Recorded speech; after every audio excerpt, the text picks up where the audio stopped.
You're tuned into the Mid Tenn Listens Podcast, hosted by MiddleTennesseeMusic.com, supporting and empowering the independent music community online since 2011. Welcome to another episode of the Mid Tenn Listens Podcast. It's your host, Joshua Smotherman, MiddleTennesseeMusic.com, and today I've got something really awesome. We're going to be talking with Antherius about his latest release called Distant Christmas, and we are going to be going back and forth. He's in his studio. I'm in my not so awesome studio here in California. It's a rainy day, very dreary, but we're gonna brighten it up with some music. So I'm just gonna jump into this. What's up, Antherius? Thank you for your time. I really appreciate it, and for taking the time to do the video. That's really awesome. So what style of music do you create, and describe that to us in your own words? I don't really care about genre classifications. Just let us know what's up. I was born and raised here in Houston, Texas. The style of music I create is all instrumental. It's a smattering of pop, some rock, and even some European type techno styles in there. What led you down this path of music, and what motivates you to stay on course and keep on going?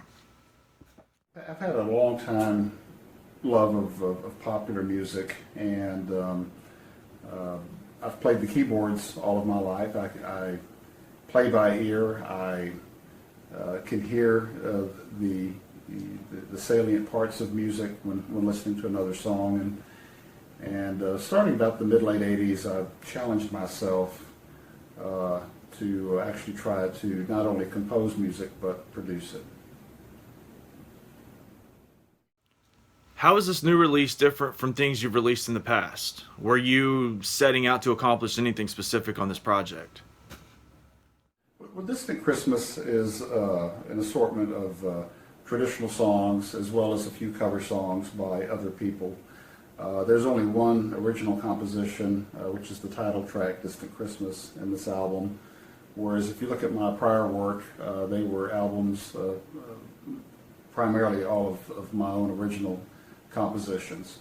I have in recent years started to cover other instrumental songs from the 60s that I liked as a child. One of the objectives of Distant Christmas was to cover some songs that I think had been forgotten. These were works that I remember as a child that somehow in let's say the last 15 or 20 years just hasn't been played that much by mainstay radio. So I wanted to find some songs that were seemingly forgotten. Do you face challenges as an independent musician in this oversaturated, digitally driven age of music? And on the flip side, because technology does help us, it's doing it right now. How has technology helped you? Well, independent musicians, there's a lot of great talent out there. It's challenging because there's just so many great musicians and producers, many of which are much better than me. So from a numbers perspective, it's a big market. I will go on to say that technology and web services and just the broader environment has actually has enabled indie musicians a level playing field that we didn't have 15 years ago. Technology is a big part that's enabled me to compose and produce. I tried this in the mid-late 80s, and it was very expensive. The hardware, the tone generators, the software really wasn't there. It really wasn't until the late 1990s, early 2000s that DSP technology, hardware, more powerful PCs, more powerful sequencing software became available, and it was those pieces that bridged my weak attributes as a composer, producer, and enabled me to more efficiently produce the work that I've produced going back to 2000 and 2005. Where's the best place for us to connect with you online so we can find more music, keep up with the latest news, and just keep up with your career? I'd say the best place would be my Facebook musicians page, Antherius Music. My official website is antherius.com that has links to all of the other sites that social media that I stay engaged with. Can you tell us about the technology and processes that you use when you create and produce music? That would be really cool. I see all this stuff in the background there. I gotta know. So everything that I use for my musical works is made right here on the equipment in front of you. At the heart of it is a multi-core personal computer. To the left here you can see a rack of a variety of, some of these are legacy sound tone generators, we call them, that are controlled digitally. These are all networked together. But my favorites are from Yamaha and Roland. There's 3 keyboards here. Essentially these are input devices. I use them to play tracks. There are no sounds in these keyboards, but they trigger sounds from synthesizers that are either in the rack there, or a lot of my newer sounds are actually in the personal computer itself. The software I use primarily is from Sonar. That's used both for the recording of the MIDI information from the keyboards, as well as when we move to a more analog multi-track recorder. Over here is just some basic effects and a small mixing board and a small utility keyboard.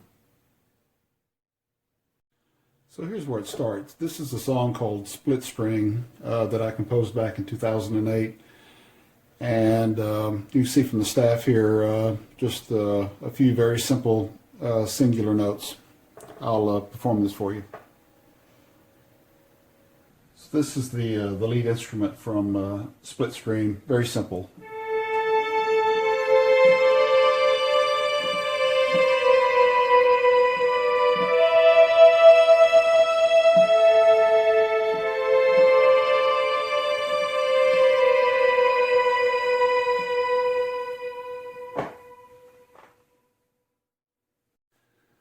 So all that I've done is using the keyboard, I've digitally told the sequencer which notes to play, how long to play them, and those notes are represented in this block right here.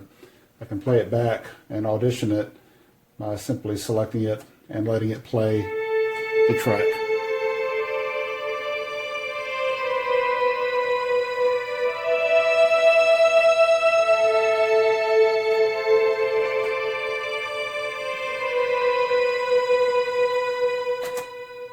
So what's stored in the computer at this point is not really any type of sound, but essentially digital information that represents the notes, how long I've played them, how hard I struck them on the keyboard.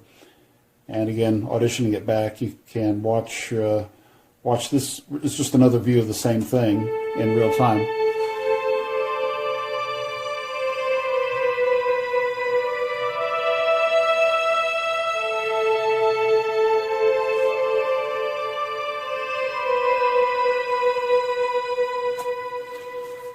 If I make a mistake while recording, I can come back into this view here and actually grab any particular note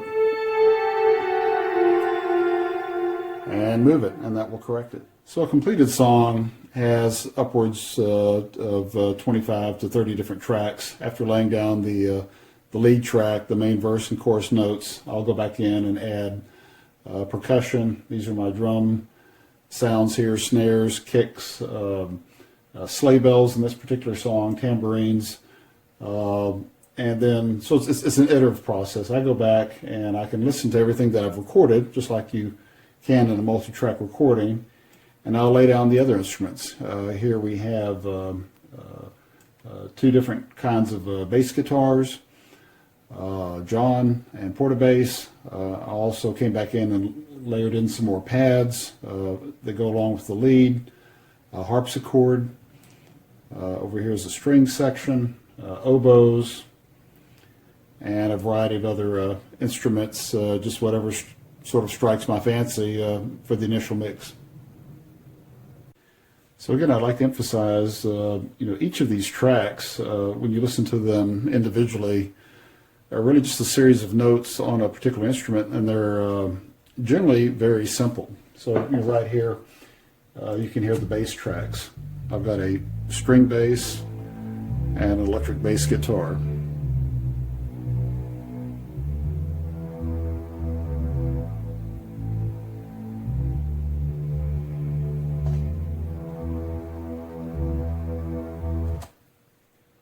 One of my favorite parts of arrangement is actually putting in the percussion. This is just the drum sounds for the verse, the same section of the song we've been listening to. Here you can see the hi-hat notes. Hi-hat's open. There's the kicks down here, and these are the snares.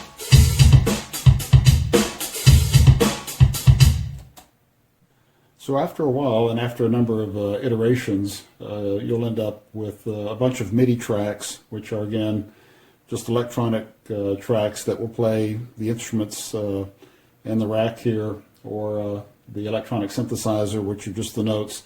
But they are, for different instruments, the strings.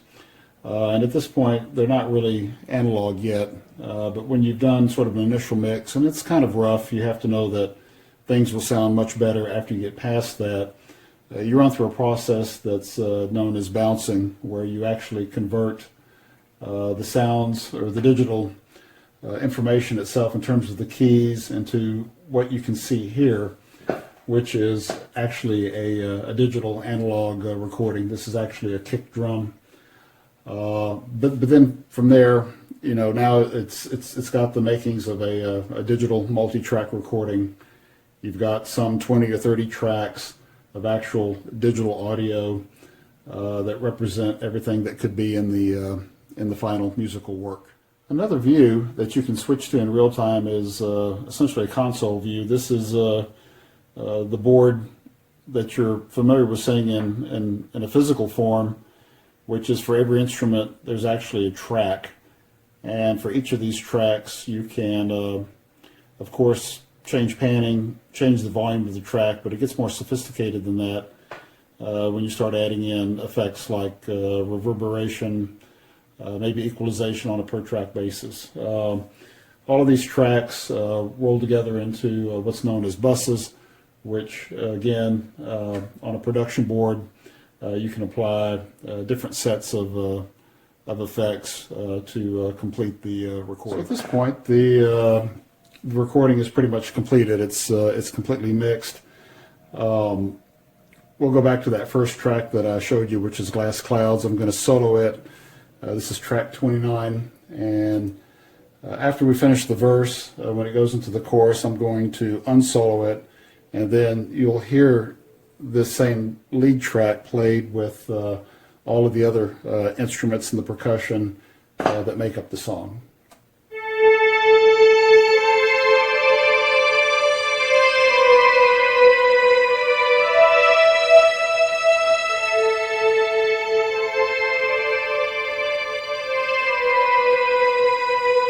Solo off.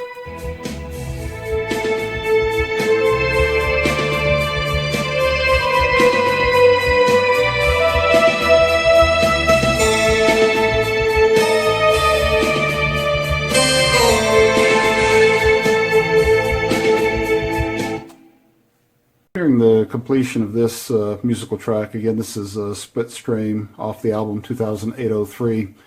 After the multi-track bounce is performed in Sonar, we end up with one large WAV file. This is a 32-bit WAV file showing the left and right channels. I use a program called Adobe Audition for the mastering step, which is really a series of very minor equalization tweaks, little volume adjustments, fading in and fading out. But if there's problems, little bumps or little noises within the tracks themselves or within the song, I can clean it up here. I can select anywhere in the song and listen to the composite. Or if I think there's a problem, I can select this and actually start zooming in on it And you can basically go down to the bit level if you want to, take out a part and then pop right back out. So that's an overview of the technology in a nutshell that I use to make recordings. The actual steps that I take are really no different than what was done functionally back in the analog era. It's just today we can do these with very powerful PCs and very sophisticated software, and in a home studio, much like what I have here. That is awesome, and thank you for taking the time to show us through your creative process. Really awesome. Cool stuff. So let's wrap it up. Anything else before we sign off? And I really want to say thank you for your time. I really do appreciate it. Well, I would ask your listeners to give Distant Christmas a listen. There's probably at least one or two songs in there that should bring back some happy memories. And if you get the time, give some of the other things that I've got out there on iTunes and Amazon Music. And if you can find one or two of my songs that brighten your day, well, then I've achieved my goal. Outside of that, wish you and everyone else a very happy holiday. Thank you for tuning in to the Mid Tenn Listens 5 at 5. If you want to show your support for MiddleTennesseeMusic.com and this podcast, check out our book, Getting Your Music Heard Online, available from our website as well as Amazon in formats Kindle and paperback. You can also show your support by subscribing and rating this podcast on iTunes. Doing so will improve your well-being, increase joy, and bring good karma to you. It might also improve your online marketing skills, your online presence, and help you get your music heard by more people.